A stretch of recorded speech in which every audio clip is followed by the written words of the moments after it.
Ramai orang sangka apabila didiagnosis dengan akut leukemia, semuanya mesti dirawat pada hari yang sama. Sebenarnya, tidak semestinya begitu. Perkataan akut bermaksud penyakit ini berkembang dengan cepat, tetapi setiap pesakit adalah berbeza. Ada yang memerlukan rawatan segera dan ada juga yang masih sempat menjalani beberapa ujian supaya doktor dapat memilih rawatan yang paling tepat. Jadi, bilakah akut leukemia menjadi satu kecemasan? Antaranya ialah apabila sel darah putih menjadi terlalu tinggi sehingga boleh mengganggu aliran darah. Pesakit mungkin mengalami sesak nafas, sakit kepala yang teruk, penglihatan kabur atau menjadi sangat mengantuk.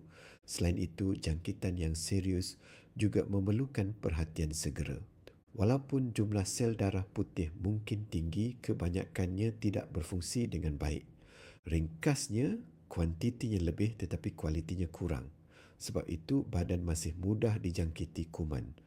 Pendarahan yang banyak atau kekurangan sel darah merah sehingga menyebabkan sesak nafas dan terlalu lemah juga boleh memerlukan rawatan segera.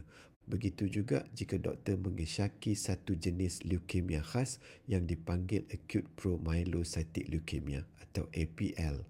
Namun, jika keadaan pesakit stabil, doktor biasanya akan mengambil sedikit masa untuk menjalankan ujian bagi mengenal pasti jenis leukemia dengan tepat sebelum memulakan rawatan.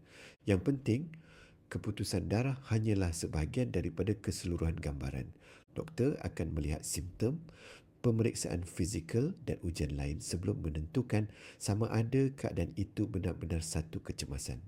Jadi, jika anda ataupun ahli keluarga mempunyai keputusan darah yang membimbangkan, berbincanglah dengan doktor anda.